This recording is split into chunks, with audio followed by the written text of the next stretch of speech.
foreign policy, they need to realize that politics really matters. Foreign policy is an extension of politics. You get the foreign policy from a country based on what's happening politically inside of it. And so the most important thing the United States can do for global democracy and stability is to be more democratic and stable at home. We're getting kind of in the world a reflection of what's happening in all of our respective countries. So the number one thing I say at the end of this piece is the number one thing America can do is detoxify its own democracy.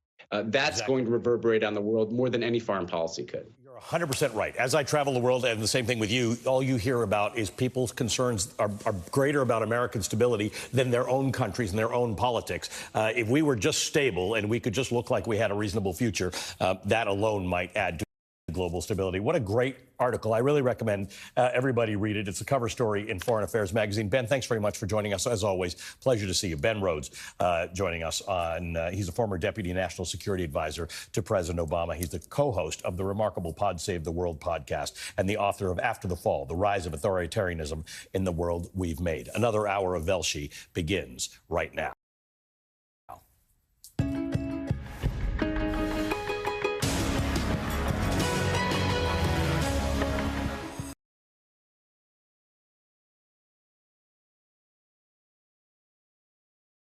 Good morning. It is Saturday, no, it's not Jan. It's June 22nd, with just 136 days left until the general election. A decision in Donald Trump's presidential immunity trial is still pending. It's now become nearly impossible to hold any trial of Donald Trump before the November elections.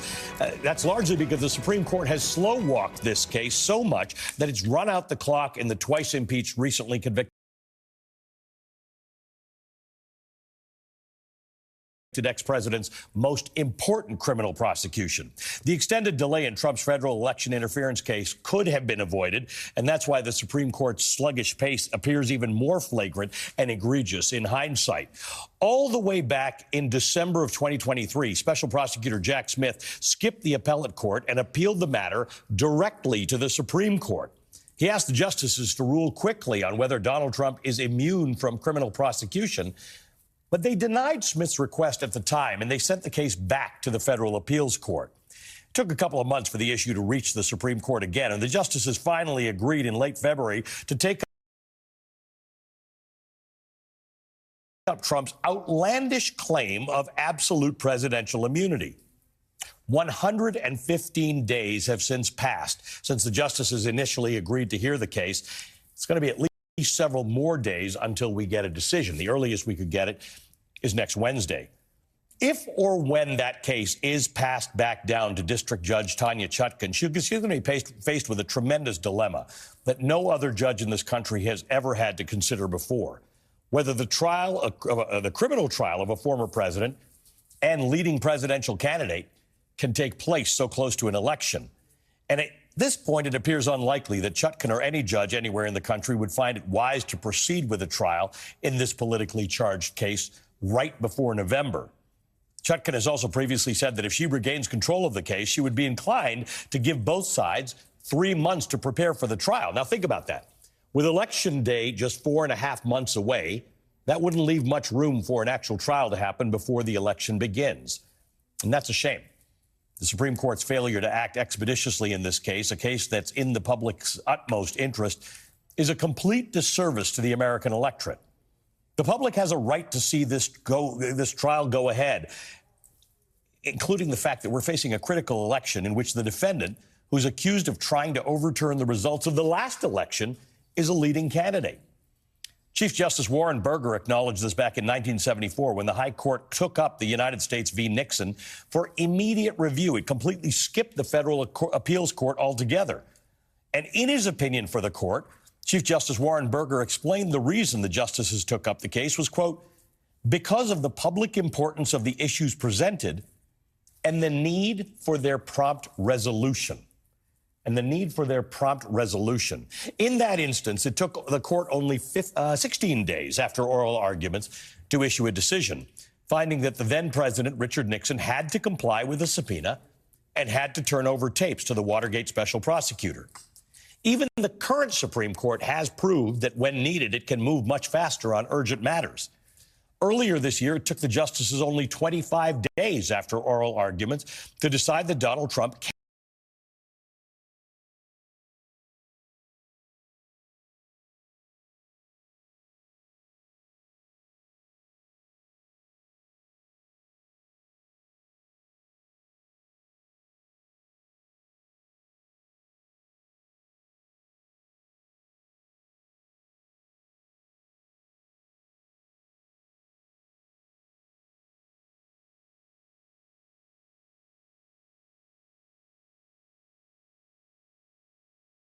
can remain on the ballot in Colorado and other states. It's now taken the court more than twice as long to issue a decision on Trump's absurd claim of presidential immunity. Nearly 2 full months have passed since the court held a hearing in that case. And now, regardless of what happens, regardless of what the decision may be, it will be too late for a trial to be held without politics tainting the proceedings. I want to continue this discussion with Melissa Murray, who's a professor of law at New York University, co-host of the Strict Scrutiny podcast, the co-author of the Trump indictments, the historic charging documents with commentary, and an MSNBC legal analyst, as well as our great friend Molly Fast, special correspondent for Vanity Fair, host of the Fast Politics podcast, and an MSNBC political analyst. Good morning to both of you. Melissa, let me start with you. How certain are we that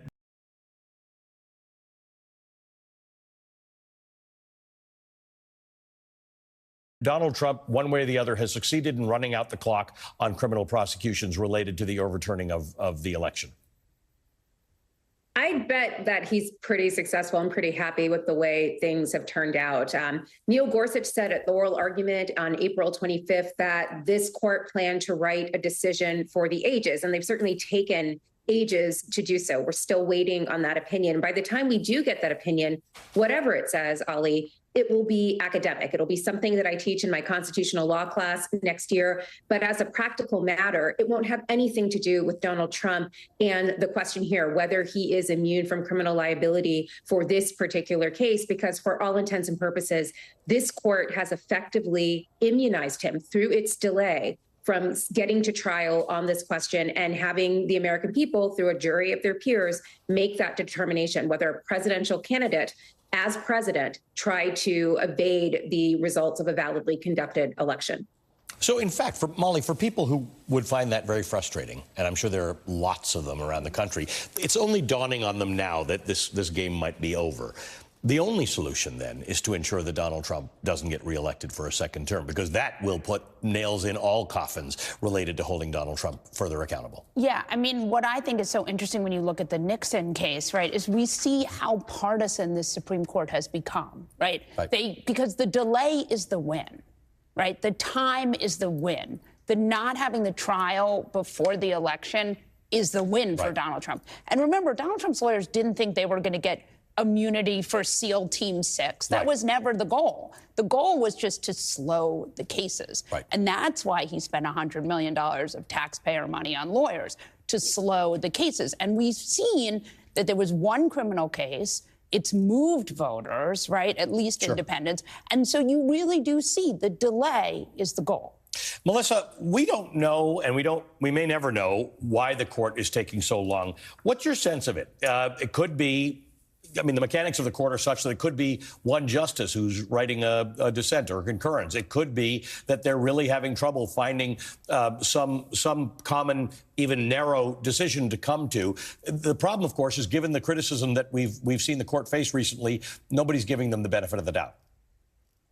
No, I think that's exactly right. I mean, there are all kinds of anodyne reasons for why this is taking so long. Maybe they are trying to wrestle through some of these issues, although I will be very clear. They could write a very narrow opinion simply saying that causing an insurrection or alternatively trying to stop the certification of the Electoral College cannot be within the scope of presidential duties, and there's no criminal immunity here. I mean, they could do something as simple as that. But it seems like they're doing something more, and that perhaps suggests that there's some infighting at the court. And the fact that, yesterday we had an 8-1 decision where there were 6 different opinions might suggest that, yes, they're not really in a consensus-driven mode right now. But I think you're exactly right.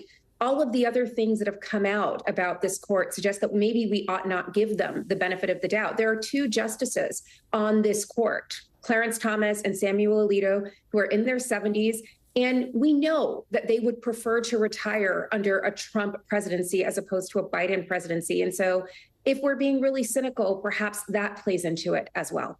That's remarkable, because obviously if they retire under a Trump presidency gets to appoint their replacement, and it'll be somebody who's under 50 years old and hardened. Let's talk about what the effect on the American public is to not have these cases adjudicated before the election. You are going to have 2 candidates, very competitive candidates, and the American public is not going to get to have heard a court adjudicate whether or not Donald Trump did something criminal in the attempt to overturn the election. That sort of robs us a little more of democracy. Yeah, I mean, look, the more information people have, always the better. The greater transparency voters have.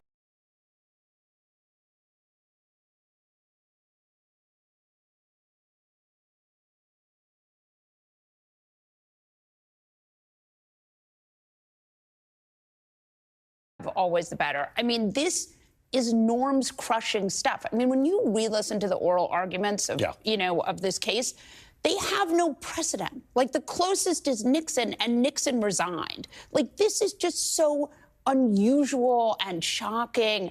And really, none of this is normal. And the fact that Donald Trump is running for re-election, having only had this one case go forward, is kind of shocking, and really is a sign that our norms have not held, that the guardrails did not really work. Melissa, what's the solution to this? There may be no immediate solution right now, because obviously we'd like to believe that our Supreme Court is either strong and reliable or can be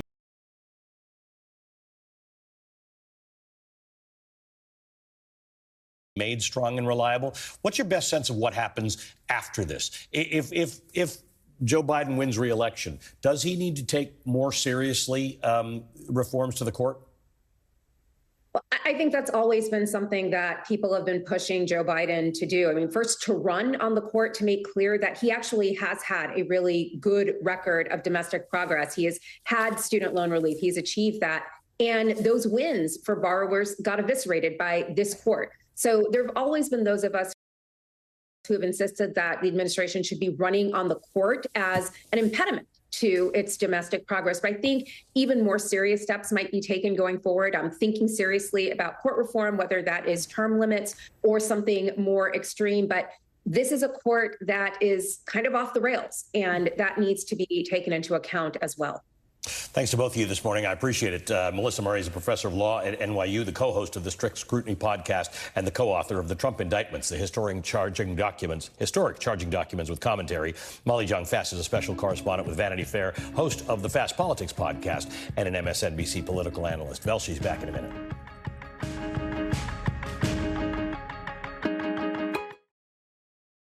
If you spit blood when you brush,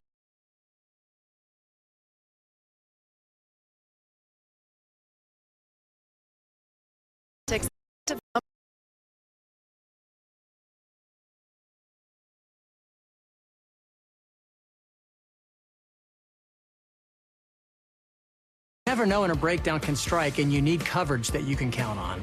Without Endurance, breakdowns can cost thousands. With Endurance, you're covered. Even better, you pick the mechanic you trust.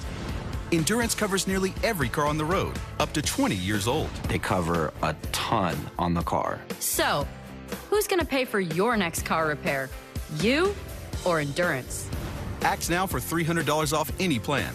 Plus a full year of elite benefits, a $2,000 value free, and a 30-day money-back guarantee.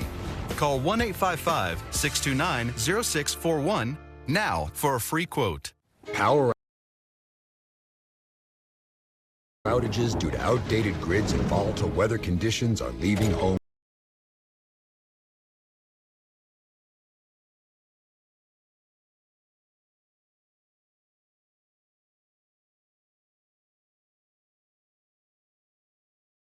without power.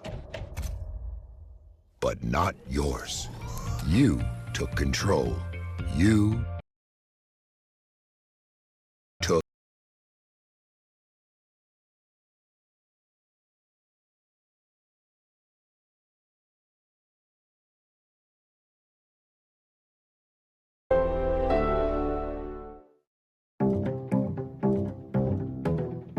Imagine checking your own heart with medical precision from anywhere. Introducing KardioMobile 6L, the FDA-cleared EKG that provides 6 times more heart data than any smartwatch. And it detects 3 of the most common arrhythmias in just 30 seconds, including atrial fibrillation, bradycardia, and tachycardia. Check your heart with the most advanced personal EKG outside the hospital. Get yours at Kardia.com or Amazon. You know, there's this thing called age, and it sucks. If you're over 50, imagine you could turn back the clock on your stiff, achy joints by years. Introducing InstaFlex Advanced. It's restored my joints without just temporarily masking my symptoms. When you can find a product that can take that away to the point that you can live your life again, that is a miracle to me. Get a complimentary sample by texting DRESS to 215-215. InstaFlex Advanced targets the root cause of joint soreness and stiffness with a unique combination of 5 key natural ingredients. Key ingredients backed by 5 clinical studies. I love this product. I'm telling you, it works. InstaFlex Advanced is the #1 selling joint brand at GNC, but you can only get your complimentary sample by texting DRESS to 215-215. Plus, text now, and we'll include a tube of InstaFlex pain cream for fast-acting relief absolutely free. Text DRESS to 215-215 today. It's a hard conversation to have. When you die, this is what's going to happen. Trust and Will makes it really easy.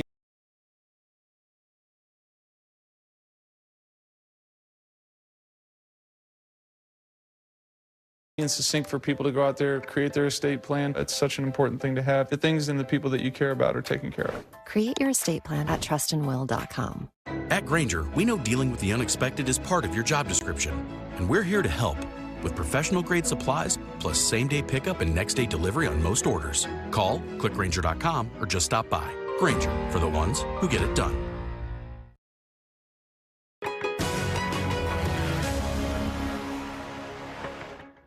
You probably don't need a guy in a studio telling you this, but it is hot out there. A blistering heat wave this week has some 90 million Americans under heat alerts nationwide. New Jersey saw temperatures over 100 degrees yesterday. New Yorkers felt a similar struggle as temperatures hit 97 degrees. There's not going to be much relief from the heat this weekend. Philadelphia could hit 99 degrees on Sunday, breaking the record that was last set 136 years ago in 1888.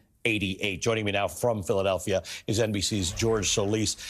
George, this is hard to comprehend. It's what is it, June 20th, June 21st, something like that, to June 22nd, and we're getting late July temperatures that even exceed the worst that most of these cities have ever seen.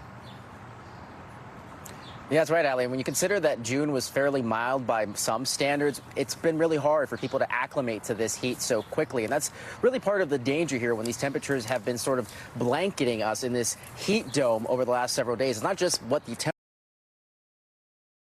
temperature actually is, it's what it feels like out here that's really concerning. Even here in the shade, I have to be honest with you, I'm sweating. I'm sweltering already, and I've only been here a little while. And so those are the things that the city health officials across the country, anywhere that's affected by this heat that is blanketing us right now, are urging the officials and people to look out for. It's why the city of Philadelphia has declared that heat health emergency, and why those cooling centers, why those pools are open. I mean, that heat dome up in the upper atmosphere right now is really just keeping us covered in this heat, creating that heat wave that has been lingering now for days. And even so, as we approach whatever day this is, day 4 of these 90-plus temperatures, it is not getting any easier out here. We're here in beautiful Penn's Landing in Philadelphia, and it's a little early still, but already you can tell that not a lot of people want to be out in this. I mean, everyone that we've seen, obviously shorts, light-colored clothing, and drinking lots and lots of water. We have our water right here. I also have a handy thermometer to keep an eye on some of these surface temperatures that yesterday, when we were using,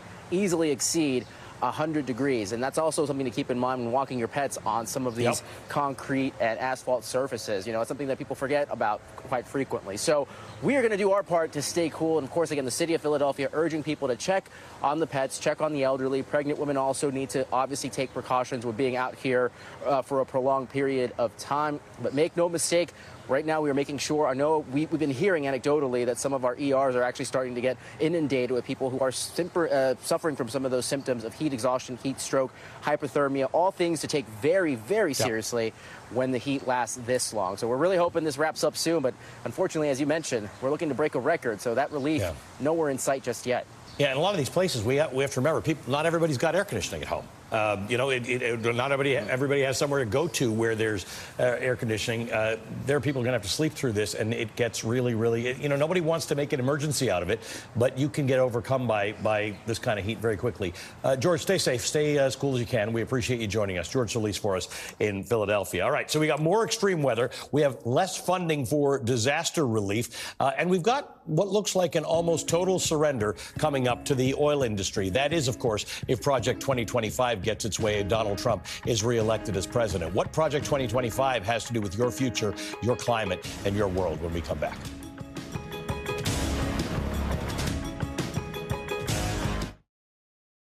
My frequent heartburn had me taking antacid after antacid all day long. But with Prilosec OTC, just one pill a day blocks heartburn for a full 24 hours. For one-and-done heartburn relief, Prilosec OTC, one pill a day, 24 hours, zero heartburn. Look out, 'cause here I come. Have you always had trouble losing weight and keeping it off? Same. Discover the power of Wegovy. And I'm marching on to the beat I drum. With Wegovy, I lost 35 pounds. And some lost over 46 pounds. Wegovy. And I'm keeping the weight off. Wegovy helps you lose weight and keep it off. I'm reducing my risk. Wegovy is the only FDA-approved weight management medicine that's proven to reduce risk of major cardiovascular events in adults with known heart disease and with either obesity or overweight. Wegovy shouldn't be used with semaglutide or GLP-1 medicines. Don't take Wegovy if you or your family had medullary thyroid cancer, multiple endocrine neoplasia syndrome type 2, or if allergic to it. Stop Wegovy and get medical help right away if you get a lump or swelling in your neck, severe stomach pain, or an allergic reaction. Serious side effects may happen, including pancreatitis and gallbladder problems. Wegovy may cause low blood sugar in people with diabetes, especially if you take medicines to treat diabetes. Tell your provider about vision problems or changes, or if you feel your heart racing while at rest. Depression or thoughts of suicide may occur. Call your provider right away if you have any mental changes. Common side effects like nausea, vomiting, and diarrhea may lead to dehydration, which may cause kidney problems. With Wegovy, I'm losing weight. I'm keeping it off. And I'm lowering my CV risk. that's the power of Wegovy. Check your cost and coverage before talking to your healthcare professional about Wegovy. Every time I needed a new phone, I had to switch carriers. I told him, at Verizon, everyone can get that iPhone 15 on them. Now that I got a huge storage and battery upgrade, I'm officially done switching. New and existing customers get iPhone 15 on us when they trade in any iPhone. Verizon. Healthy blood pressure and CoQ10 support? It's super convenient thanks to the ingredients in Super Beets. And now new Super Beets Advanced Heart Chews with a clinically researched dose of CoQ10. Plus the grapeseed extract you love for 2-in-1 healthy blood pressure support. Why take CoQ10 separately when you can enjoy twice the benefits and the added power of CoQ10? The choice is simple. We're Super Beets, the #1 cardiologist recommended beet brand for heart health support. Get a free month supply on all bundles at trysuperbeets.com. Homeowners, when your water or sewer line breaks, it's expensive and often not covered by basic homeowners insurance. You could pay thousands. Finding a good contractor can be tough. Want this guy doing the job? With a plan from HomeServe, call us. We'll send a contractor, and there's no big bill. Easy. But don't wait. Get a plan from HomeServe before a line breaks. Go online now. Plans from HomeServe start at just $7.99 a month. Call 1-833-735-4495 or visit homeserve.com. I tried a bunch of different probiotics before seed. And they didn't help. It addressed my bloating and my irregularity. It's really helping my daily bowel movements and keeping me pretty regular. I started feeling better and less bloated, felt flatter, lighter. I just keep going back to seed because it actually works. Now I walk around and smiling every day because I don't get bloated anymore. Our right to reproductive health care is being stolen from us. I can't believe this is the world we live in, where we're losing the freedom to control our own bodies. We need your support now more than ever. Go online, call, or scan this code with your $19 monthly gift, and we'll send you this Care No Matter What t-shirt. It is your right to have safe health care. That's it. Go online, call, or scan right now.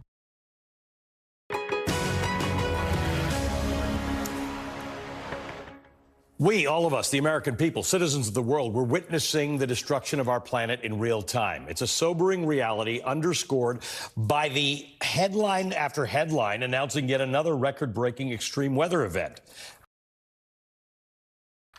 In the face of it, it's understandable to feel overwhelmed and to even want to tune it all out. That's a very human response to a monumental crisis. In fact, that has a name. Psychologists call it the 5 stages of climate grief. And increasingly, more Americans are suffering from something called climate anxiety. But beyond this instinct to run, the problem remains, and what we choose to do next matters, because that much remains under our control. What I'm talking about is the election. The election is fast approaching, and with it, some hard-won environmental and climate gains. Donald Trump has openly dismissed climate change, stating flatly that he doesn't care about it. Now, this dismissal isn't just rhetoric. It's backed by his actions during his presidency, and if his dangerous plans come to pass, if he's reelected, they're outlined in Project 2025, the conservative playbook for the next Republican president. If you recall, the previous Trump term rolled back numerous climate initiatives and drastically cut FEMA's budget by more than half, which, while FEMA doesn't fight climate change, it provides our government's response to extreme weather events. And all of that was way before there was something called Project 2025. Project 2025 is that 920-page conservative manifesto, which calls for the complete dismantling of climate initiatives, dismissing them as a, quote, woke agenda. Climate initiatives are called a woke agenda by conservatives now. As the Union of Conservative Scientists puts it, Project 2025 will, quote, eviscerate protections that are crucial to guarding against money and power, end quote. And it's clear which moneyed interests Project 2025 seeks to empower at the expense of the American people. Big oil. Trump's close ties with the fossil fuel industry have always been apparent. Project 2025 would entrench fossil fuel dependency even further, with calls to, quote, affirm an all-of-the-above energy policy and to stop the war on oil and natural gas. The plan seeks to reverse policies that limit oil and gas drilling, including offshore and on federal lands. It also calls for restricting the Environmental Protection Agency, the EPA's authority to regulate greenhouse gas emissions. And it seeks to repeal a number of critical climate initiatives, including the historic Infrastructure Investment and Jobs Act, which promotes the transition toward clean energy and invests in making communities more resilient to climate impact. Project 2025 also takes aim at tax incentives and subsidies for clean energy sources like solar and wind. In short, Project 2025 would wreak havoc on climate initiatives and environmental policy. Trump's agenda, as laid out in Project 2025, threatens to undo all the progress that's been made and to leave us more vulnerable to the devastating impacts of climate change. The GOP's denial of climate science is not just a policy choice that's driven by fossil fuel profits. It's a threat to our safety and our survival. Make no mistake, the leadership we choose this November will determine our ability to protect our communities and to build a resilient future. With more on this, I'm joined by Monica Medina, a distinguished fellow at Conservation International and the former Assistant Secretary of State for Ocean, Environment, and Science. Also joining us is Bill McKibben, a distinguished scholar of environmental studies at Middlebury College, a contributing writer at The New Yorker, and founder of Third Act, which organizes work on climate and racial justice. Welcome to both of you. I'm sorry, Bill, if that sounded a bit alarmist. I know that you're not given to being alarmist. But people have to understand that this is now policy. This is the kind of thing that the Heritage Foundation and conservative groups have said will happen if Donald Trump is elected. And while we may not be able to roll back climate change, they're even going to roll back the things that allow us to protect ourselves from the impacts of climate change. I think you were being under alarmist, if anything, Ali. Fair enough. And to give you a sense why, look at what happened in Florida in the last 2 weeks. Governor DeSantis, in his continuing audition as a kind of mini Trump, told the state of Florida that they can't even mention climate change in any official legislation. This at a time when Florida is living through the hottest temperatures and muggiest weather ever recorded in what's traditionally a fairly hot place already, at a time when the sea surface temperatures off the coast of Florida are higher than they've ever been, and they're staring down the barrel of what may be the worst hurricane season of all time. What Trump is going to do this time is going to be far worse than what he did last time. And last time he pulled us out of the Paris Climate Accords. That's because he's got the playbook laid out, ready to go this time.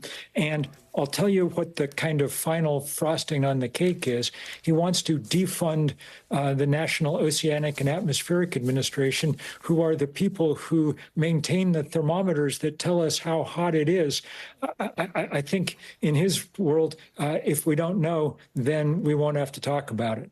Yeah, Monica, it's like COVID testing, right? If you don't test people for COVID, then you don't have COVID. I mean, you were involved in NOAA. This is your bailiwick. This is very serious stuff. We need more science, more measurement, and more ways to figure out action, not fewer. I can't even get my head around what Project 2025 and Trump are thinking. Thank you so much, Ali, for having me on. And you put it exactly right. He won't just politicize the weather. He will weaponize it against his political enemies. And we know he has the capability to do it because he did it when he was president. And he will go farther this time because he's more in the pocket of big oil and gas than ever before. We know that elections matter. And we cannot stand by and let him undo what is one of the best things that the U.S. federal government does for people in this country, which is provide them straightforward, easy to understand weather and extreme weather forecasts that they use to save their lives, property. It couldn't be more important. And I was so glad to see behind you the map of Hurricane Dorian, where he took a Sharpie and changed the forecast. President Trump put thousands, maybe hundreds of thousands of lives at risk by changing that forecast. Bill, I want to ask you. No president has ever done that before, and no president should ever do that. I mean, wild. You remind me of it, but I think to myself, I can't believe. I remember the day he did it, thinking this is crazy. Bill, one of the things that you and I discuss a lot is that. And I was talking to Ben Rhodes about this earlier with people who aren't going to vote for Joe Biden because they're frustrated with the Israel-Gaza policy. There's some people who express that sentiment around climate. They don't think enough has been done. But elections are about choices, and in this case, they are binary choices. And it's only going to get worse with one choice versus the other. But there are things, as Monica said, that this administration has done that go farther than administrations in the past. Yes. Look, no one's ever going to be able to do enough on climate change because it's the biggest thing that humans have ever done. We've never faced a problem anything like it. But Biden has done more to support clean energy by far than any president before. And in the last year, when he showed the guts to pause new permits for LNG export, he's done more to stand up to dirty energy than any president before. You can tell a sort of measure of how much he's done is how angry the oil industry is. You saw that kind of Austin Powers moment that Trump pulled off when he said, give me $1 billion and I'll, let you do anything you want. It's not that he's already going to do whatever they want when he gets in office. What he was telling them is, I need that $1 billion in order to make sure that I can win and I can turn the planet over to you. The price for our Earth is $1 billion. This election, on this question, could not be clearer.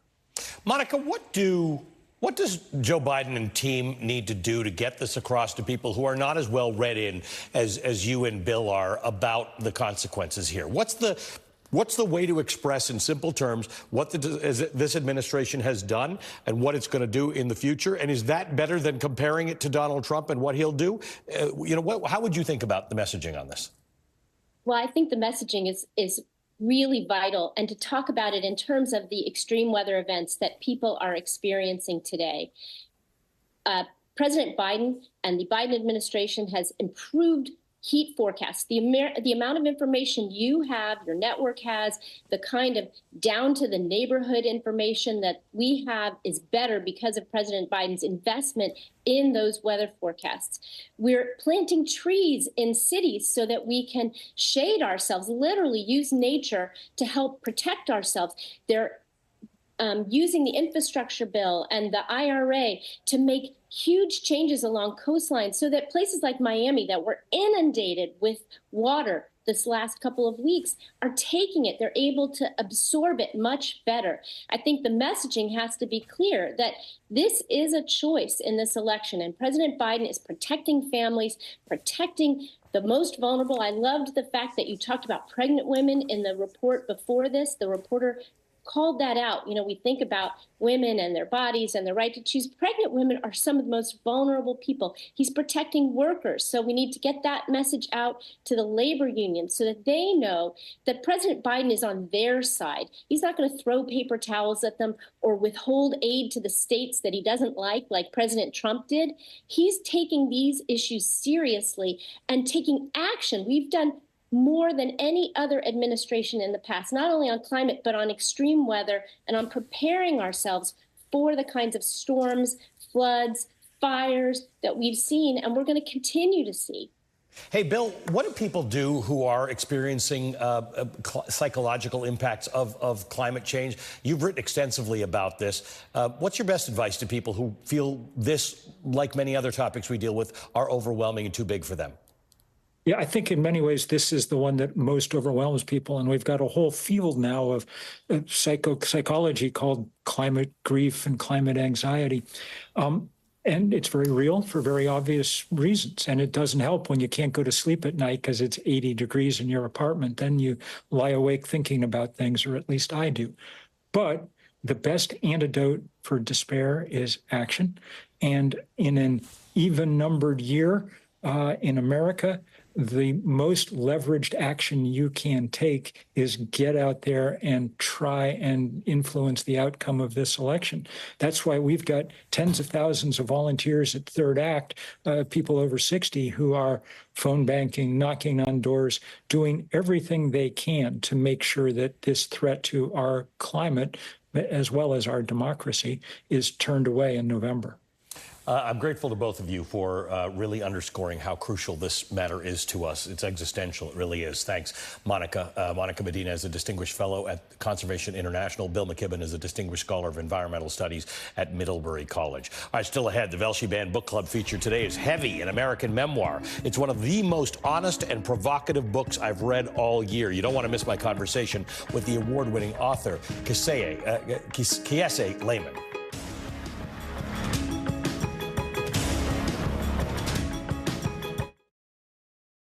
Is your shower trying to tell you something?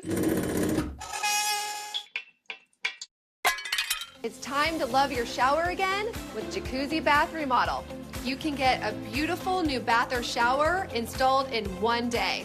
That's right, one day, and at a price you can afford. In fact, there's never been a more affordable time to call than now. With this Love Your Shower sale, we're waiving all installation costs and postponing all payments for up to 1 year, giving you the quality you deserve from a brand you trust at a price that won't break the bank. And when it comes to quality, Jacuzzi has been the most trusted name in water for more than 65 years. I loved working with the Jacuzzi Design Consultants. They come with a variety of designs to choose from, and there really is an option for everyone. Oh my gosh, look at the bathtub. Wow. This is amazing. I think we have a happy customer right here. Yeah. So listen to what your bathroom is telling you and take it from this to this in one day with no stress and no mess. Or maybe it's trying to tell you something else. If safety's the issue, take back your peace of mind. Now is the time to convert your old bathtub into a beautiful, easy entry shower with features like grab bars and a custom seat that combines safety and style. So you'll love taking a shower again. And every transformation features state-of-the-art materials that resist mold and mildew. No grimy grout to scrub. It just rinses clean, so you can spend less time cleaning and more time relaxing, because the only sound your bath should make is this. Call or go online for a limited time offer. Only weeks left to get waived installation and no interest and no payments for up to 1 year. Go to jacuzzibathremodel.com or call 800-991-8523. That's 800-991-8523. Call now.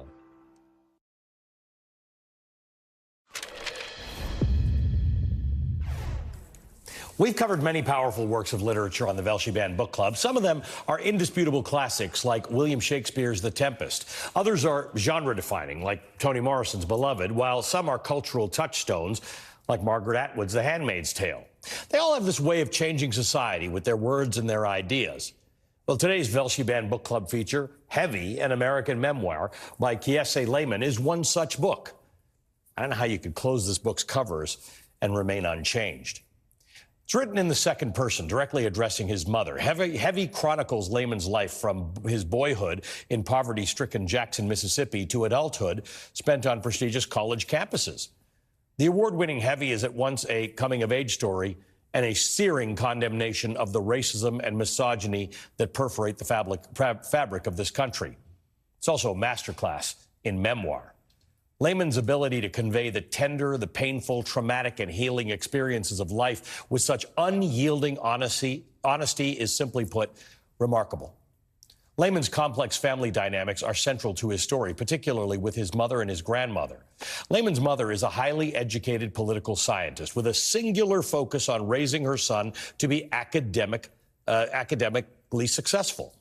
She grounds her son in black literature and politics and philosophy. In some of the most painful and lingering moments in the book, Lehman describes his mother's physical, verbal, and emotional abuse. Lehman's grandmother, whom he calls Grandmama, is foundational to his identity and his survival. She provides unconditional love, wisdom, inspiration, and critical lessons about feeling how he wants to feel, regardless of the specter of racist white people. But she does not read as less defined, rather as an actualized and stable foil to Lehman's mother. Quote, "Before both of us went to sleep, I asked Grandmama if 218 pounds was too fat for a 12-year-old. What are you weighing yourself for anyway?" she asked me. 218 pounds is just right, Key. It's just heavy enough. Heavy enough for what?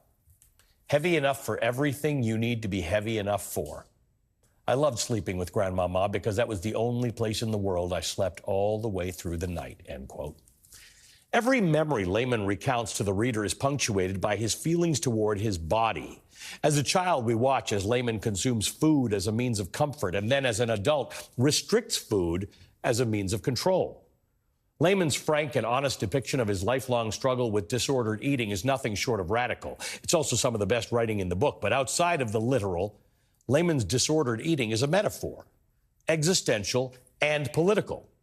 His body, which is at times a character unto itself in the pages of Heavy, is mercilessly and relentlessly objectified and racialized. Heavy is the burden of our nation's past and present for every single black American, including Lehman. Quote, "My body knew things my mouth and my mind couldn't, or maybe wouldn't express. It knew that all over my neighborhood, boys were trained to harm girls in ways girls could never harm boys. Straight kids were trained to harm queer kids in ways queer kids could never harm straight kids. Men were trained to harm women in ways women could never harm men. Parents were trained to harm children in ways children could never harm parents. Babysitters were trained to harm kids in ways kids could never harm babysitters. My body knew white folk were trained to harm us in ways we could never harm them," end quote. Heavy has unexpectedly been challenged numerous times since its initial publication in October of 2018, once from a school district outside of St. Louis, Missouri, another time from the shelves of a public library in Wichita, Kansas. It's been challenged generally alongside other books that examine what it's like to be black in America in the past or the present. This is a story that members of the Velshi Band Book Club know well. I'm not going to argue anymore for why Heavy should remain on library shelves and in school lesson plans, because a book this impactful, a book that demands this level of attention, is not going anywhere. Right after the break, I'm joined by Kiese Lehman, the award-winning author of Heavy, an American Memoir. Do not miss this meeting of the Velshi Band Book Club.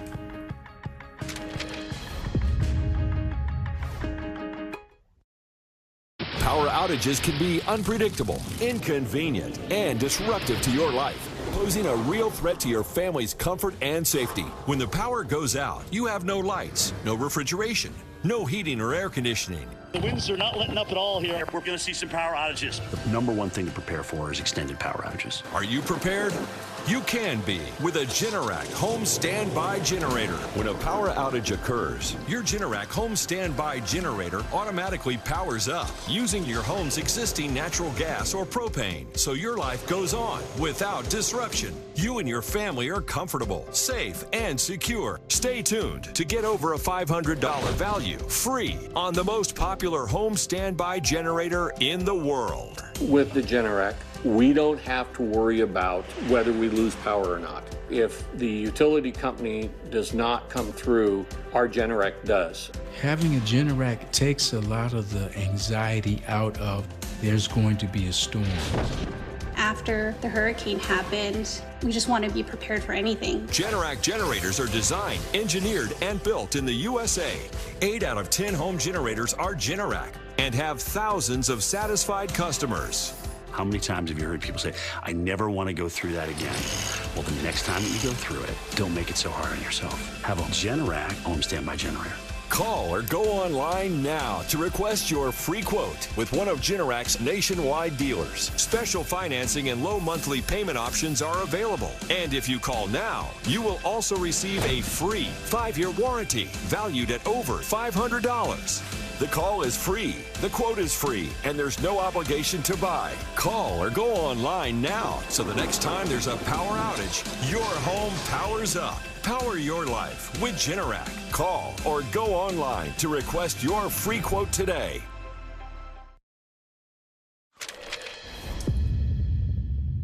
Today's meeting of the Velshi Band Book Club is officially underway. I'm thrilled to be joined by Kiese Lehman, an English and creative writing professor at Rice University, winner of the MacArthur Fellows Genius Grant, and author of 3 books, including today's award-winning Velshi Band Book Club feature, Heavy, an American Memoir. Kiese, good to have you here. Oh, thank you, Velshi, so much for what you do for our books. I appreciate you. Like our sort of like way of connecting to one another for better and worse. And at the end of the day, you know, like a lot of families, we succumb to addiction in different ways. And I was at the end of my rope. I didn't know what to do. So I tried to write a book to my mama to make it better. That's really what Heavy is about. I want to read a little bit from a piece in The Atlantic called The Personal Cost of Black Success. In it, the author writes about your memoir, as well as the book There Will Be No Miracles by Casey Gerald. Why, Lehman and Gerald both asked, are people of color who get the chance to go far and those back home who urge us on so intent on declaring that we are not defined by our circumstances? Talk to me a bit about this idea.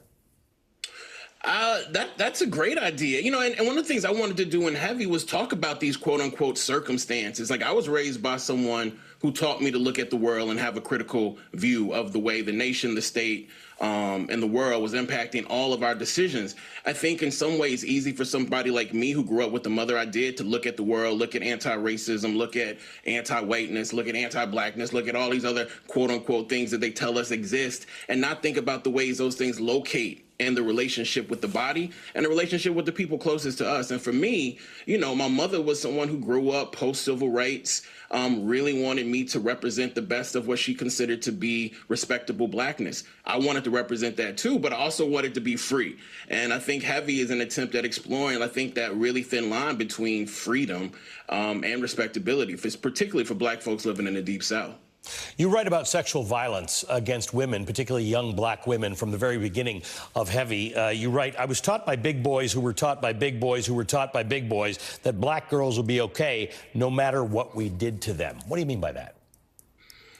I mean, that was in a lot of ways. I took all of these women's studies courses in undergrad, and, you know, I learned all these definitions of words. And when I wrote Heavy, I was like, I don't want to use the word necessarily patriarchy. I want to explain the word patriarchy. One of the things that I think patriarchy does is it teaches boys to teach boys to teach boys who are ultimately taught by men to hate themselves enough to abuse what we call cisgendered women often, and trans women, and trans men, often at the expense of the lives we want to live. live. And so I wanted to just put it in frank terms that everything that I do in this book, for better and worse, was something I was taught. Now, I have the ability to recollect and think about that teaching, but I can't do that unless I go to the root of the teaching. So I just wanted to just like, and also I wanted to not distinguish myself from, quote unquote, the good guys. You know what I'm saying? The good guys who go into those rooms and do these things to these young women. I was a good boy who stayed outside of the room listening and watching what was happening to a lot of these young women and never said a word.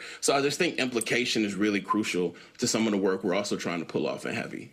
You begin Heavy with a missive for your mother, and I couldn't help but think of a previous Velshi Band book club feature, James Baldwin's The Fire Next Time, when reading this section. Why'd you begin your book that way? Well, Baldwin, I mean, that's a great reading. Like, you know, Baldwin, I think, set the standard for us with, you know, The Fire Next Time and his address to his nephew.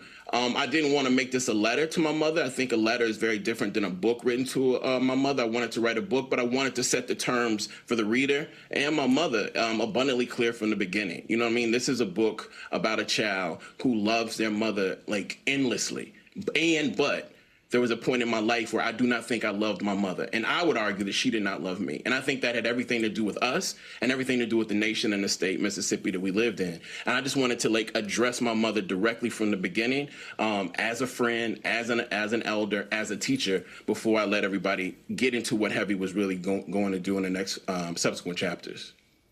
Let's talk about the title of the book, Heavy, an American Memoir. The mythos of the great American story is such a part of literary convention in this country, but we know it's just that. It's a myth. Your story is a great American story for so many Americans. Let's talk about this idea of representing this country in books. Oh my goodness! I mean, you know, again, you know, books were. I was raised by one of those mothers who didn't let you have cable. You know, like I had to go to my friend's house to watch what we call Skinamax, HBO, and whatnot. So again, like books were the foundation of our love for one another. And you know, one of the interesting things about Heavy being banned is that when I found out Heavy was banned, you know, I got a call from a librarian in Missouri. And the first name she said was, you know, your book along with Toni Morrison. And, you know, often people ask me how I felt about my book being banned. And because I heard my book was banned with Toni Morrison, first thing I started doing was smiling ear to ear. I can't even simulate that smile on my face. But then it didn't take long for me to just really consider how sad it was that the greatest writer of English language, to my estimation, was being banned from libraries. And the people doing the banning were some of the same people who didn't want their children wearing masks at the height of COVID. And some of the people doing the banning are the same people who want President Trump to be the president of the world necessarily. So, you know, I took the banning as a necessarily like, oh, Morrison and I have something in common.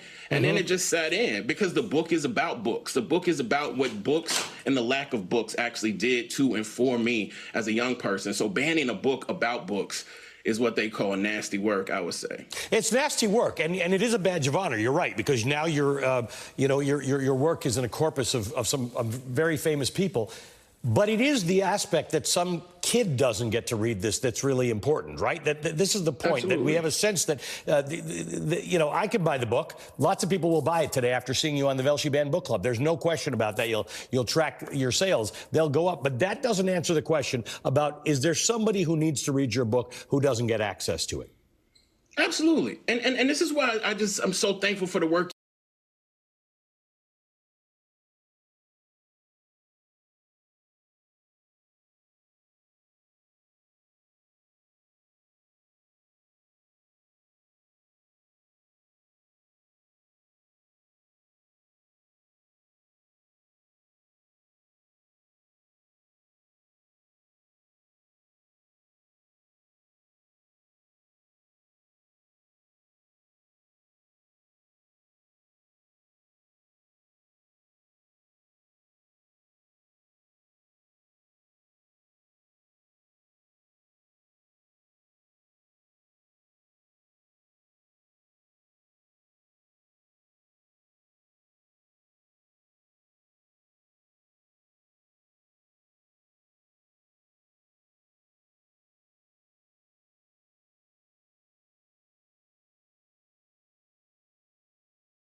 It's time you discovered Lumi Whole Body Deodorant for pits, privates, and beyond. I tried it and I noticed a difference right away, everywhere. You won't realize the body odor you've just been living with until you try Lumi and it's gone. Give Lumi Whole Body Deodorant a try and start controlling your body odor better, everywhere.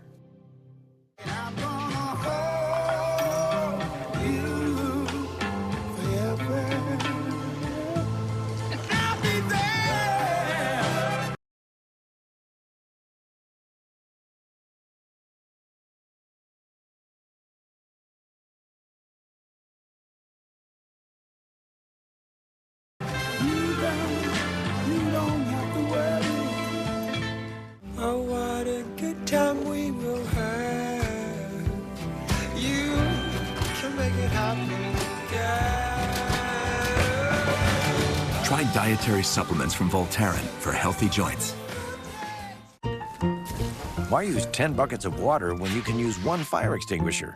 And to fight heartburn, why take 10 antacids throughout the day when you can take one Prilosec? For easier heartburn relief, one beats 10. Prilosec OTC. One pill, 24 hours, zero heartburn. If you're over 50, imagine you could turn back the clock on your stiff, achy joints 10, even 20 years. Imagine you could do this without products that just temporarily hide the symptoms. Imagine no more. Instaflex Advanced. Get a complimentary sample just by texting KNEE to 231231. Instaflex Advanced is different because it targets the root cause of joint soreness and stiffness. It doesn't just cover up symptoms. Instead, it bathes your joints in its unique combination of 5 key natural ingredients found in no other product. Key ingredients backed by 5 clinical studies. Instaflex Advanced is so powerful, you could have better knees in just 1 week. Maybe that's why it's #1 at GNC. But you can only get your complimentary sample by texting KNEE to 231231. Plus, text now and we'll include a tube of Instaflex pain cream with its exclusive oxygenated oil for fast-acting relief from the pain of arthritis, backaches, and sore muscles, absolutely free. Text KNEE to 231231.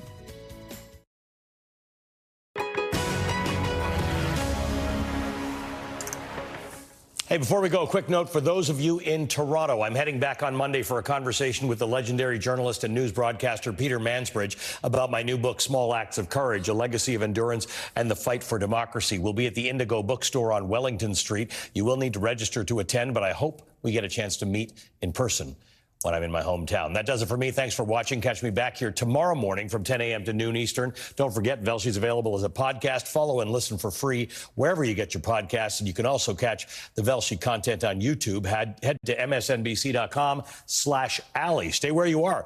Charles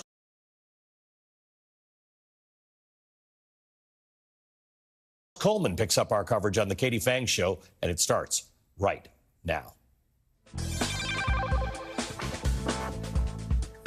Good afternoon. I'm Charles Coleman Jr. in for my friend and colleague Katie Phang, live from MSNBC headquarters in New York City, and we've got a lot to talk about.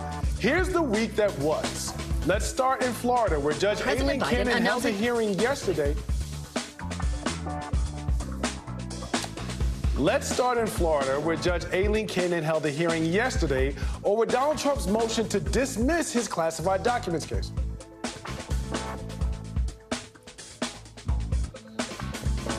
Now his lawyers are arguing that special counsel Jack Smith's appointment was unconstitutional. Trump's legal team is going against precedent and arguing that a special counsel must be appointed by law and is subject to Senate confirmation. Judge Cannon, however, appeared at least somewhat skeptical of Trump's position, specifically taking issue with the notion that Jack Smith's appointment was akin to a shadow government. And while it does appear unlikely that Trump's indictment would be dismissed in the documents case, the fact that such a trivial legal argument would be entertained is in and of itself a major win for the former president, who has continued to successfully run out the clock.